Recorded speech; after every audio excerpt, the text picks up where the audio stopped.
Hi, I'm Emily Parker, and this is the story of how my perfect sister's dream wedding turned into a nightmare. Not because I wanted revenge, but because sometimes the truth refuses to stay buried. I was adopted by the Parkers when I was 6 months old. My parents, especially my dad, James Parker, always made sure I never felt different from my biological sister Kate, who was born 2 years after they adopted me. At least that's what I thought for 28 years.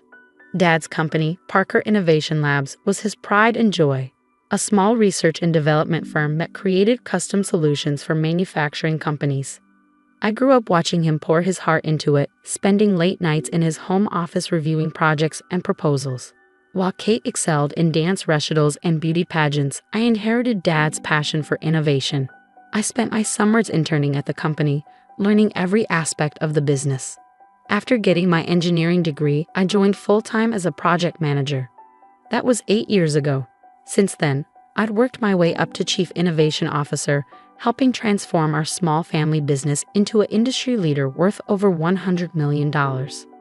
Kate, meanwhile, had become a successful social media influencer, posting about luxury lifestyle and relationship advice. The problem started when Kate got engaged to Thomas Bradford IEI, heir to Bradford Technologies, one of our biggest competitors. This merger of families will be perfect for business, Mom gushed during Kate's engagement party at our family estate. The champagne was flowing, and everyone who was anyone in the tech industry had been invited. I should have seen the signs earlier, the whispered conversations that stopped when I entered rooms, the strange looks from board members, the way Dad had been avoiding one-on-one meetings with me for weeks. Kate clanked her crystal champagne flute, gathering everyone's attention. She stood on the mansion's grand staircase, her designer dress sparkling under the chandelier lights. Thomas stood beside her, looking every bit the proud future CEO he was being groomed to be. "Thank you all for coming to celebrate our engagement," Kate beamed. "But there's something else we need to address tonight." My stomach dropped as her eyes found me in the crowd. "Emily, dear sister," her voice dripped with false concern. "We need to talk about the money." The room fell silent. I clutched my glass tighter. "What money?" "The $2 million that's missing from the company accounts." She paused for dramatic effect. "The money you've been embezzling for the past year." The accusation hit me like a physical blow. Whispers erupted around the room. I looked to Dad for support, but he wouldn't meet my eyes. "What are you talking about?" I managed to say. "I would never." "We have proof," Thomas interrupted, pulling out a folder. Financial records showing systematic theft through a series of cleverly hidden transactions, all traced back to your personal accounts. I felt the room spinning. "Dad, you know I would never steal from the company. Everything I've done has been for." "Save it," Kate snapped. "You're just the adopted one, trying to steal what rightfully belongs to the real Parker family. It's time to pay it all back." The silence that followed her words was deafening. I waited for Dad to defend me, to say something, anything. Instead, he slowly nodded. "The evidence is quite clear, Emily," he said quietly. "I think it would be best if you resigned immediately. We won't press charges if you return the money." In that moment, everything I thought I knew about my family shattered. 28 years of love and belonging crumbled under the weight of one accusation. I set my glass down carefully on a nearby table. "You want me to resign? Fine, I quit. But you should check those financial records more carefully before you make accusations." I walked out of the party with my head held high, ignoring the whispers and stares. As I reached my car, I heard Kate's voice ring out from the doorway. "Don't forget to return your company laptop and phone. We wouldn't want you deleting any evidence."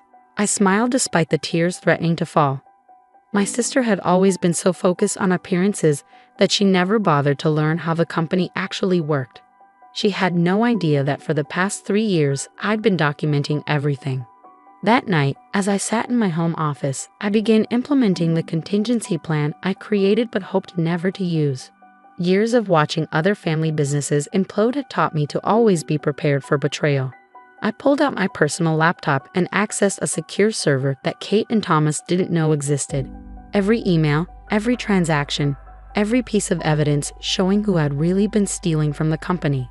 It was all there, waiting to be revealed. Kate's wedding was in a week. She planned an extravagant ceremony at the city's most exclusive venue. With over 500 guests, including every major player in the tech industry, she'd spent months ensuring it would be the social event of the year. Little did she know, I had my own plans for her special day. Sometimes the best revenge isn't about destroying someone's future. It's about revealing the truth about their past. As I prepared for bed that night, my phone buzzed with a text from Kate. "Don't even think about coming to the wedding. Security has your photo." I replied with a simple smiley face emoji. She had no idea that I didn't need an invitation to crash her perfect day. After all, I designed the venue's security system myself. The next 7 days would change everything. But first, I had some calls to make. The morning of Kate's wedding dawned bright and clear. While she was probably getting her hair and makeup done at the Peninsula Hotel's presidential suite, I was in my home office making final preparations. The last week had been busy. I'd reached out to key industry contacts, set up meetings with the SEC, and gathered irrefutable evidence of what had really been happening at Parker Innovation Labs. But my most important call had been to someone Kate had completely forgotten about: our company's original programmer, old Joe. Joe had worked for Dad since the beginning, creating our core software systems. Kate and Thomas thought he retired 6 months ago. They didn't know he still maintained backdoor access to all company servers at my request. "Got everything?" I texted Joe at 9 a.m., all downloaded and verified. He replied, "They never changed the master passwords. Amateurs." I smiled, thinking of Kate's face when she realized her clever financial tricks weren't so clever after all. The money she accused me of stealing, every penny could be traced back to offshore accounts belonging to her fiance's family. At precisely 2 p.m., I parked my car 2 blocks from the St. Regis Hotel. The wedding was scheduled for 4 p.m. in the Grand Ballroom. Security was tight. Kate had made sure of that. But she'd forgotten one crucial detail. I'd installed the hotel's entire security infrastructure 3 years ago through Parker Innovation Labs. I walked through the service entrance, nodding to the kitchen staff who recognized me from the system installation. My fingerprints still worked on the biometric locks, another oversight. I made my way to the control room, where my old friend Marcus was working security. "Emily?" He looked surprised. "They said you were banned." I handed him a USB drive. "Marcus, remember when I saved your job last year after that breach? I need a favor." 20 minutes later, I was settled in the ballroom's upper control booth. Below, guests were arriving, the who's who of the tech industry, all dressed in their finest. Mom was greeting people, wearing an expensive new dress.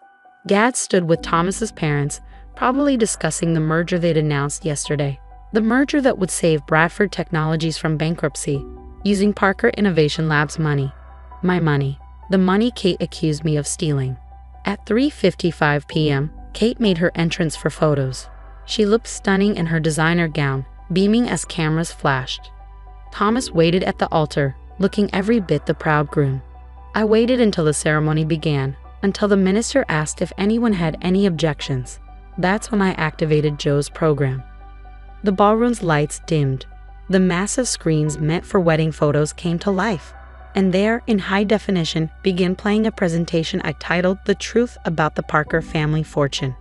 Financial records, emails, secret meetings, every corrupt dealing, every stolen dollar, every lie, displayed for all to see. Kate's face went from confusion to horror as she watched proof of her fiance's embezzlement scheme unfold on screen. "Turn it off," Thomas shouted, but the hotel's systems weren't responding to anyone but me. Then came the recording, a conversation between Kate and Thomas from 3 months ago. "Once we frame Emily for the missing money, Dad will have to give me control of the company." Kate's voice filled the ballroom. "The adopted brat never deserved it anyway. And once we merge the companies," Thomas replied, "we can sell off Parker's assets to cover Bradford's debts. Your father will never know what hit him." The screens switched to security footage of them doctoring financial records in Thomas's office, carefully cracking the trail that would lead to me. The ballroom erupted in chaos. I emerged from the control booth, walking calmly down the main aisle. Kate stood frozen in her white dress, mascara running down her cheeks. "Security," she screamed when she saw me. "They work for me," I said quietly. "Or rather, they work for Parker Innovation Labs' security division, which I built from the ground up." Dad stepped forward, his face ashen. "Emily, Save it," I cut him off. "Check your email. You'll find copies of everything you just saw, plus documentation of every innovation and client relationship I brought to the company. My resignation terms are attached. You have 1 hour to accept them." "You're bluffing," Thomas snarled. "You've got nothing." I smiled.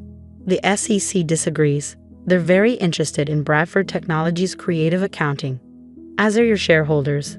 I nodded towards several pale-faced board members in the crowd. "Oh, and Kate, you were right about one thing. I'm not a real Parker. I'm better. I built that company into what it is today, while you were busy taking selfies and plotting theft." Mom tried to approach me, but I held up my hand. "My terms are simple. I take 51% ownership of Parker Innovation Labs, effective immediately. Kate and Thomas are banned from any involvement in the company. And Dad, you can keep your position as figurehead CEO, but your voting rights go to me. And if we refuse?" Kate's voice shook. "Then I release everything to the media. Parker Innovation Labs might survive the scandal. Bradford Technologies won't." I turned to the shocked guests. "I suggest you all go home. I don't think there's going to be a wedding today." The next few hours were a blur of lawyers, documents, and tears. By midnight, I owned controlling interest in the company I'd helped build.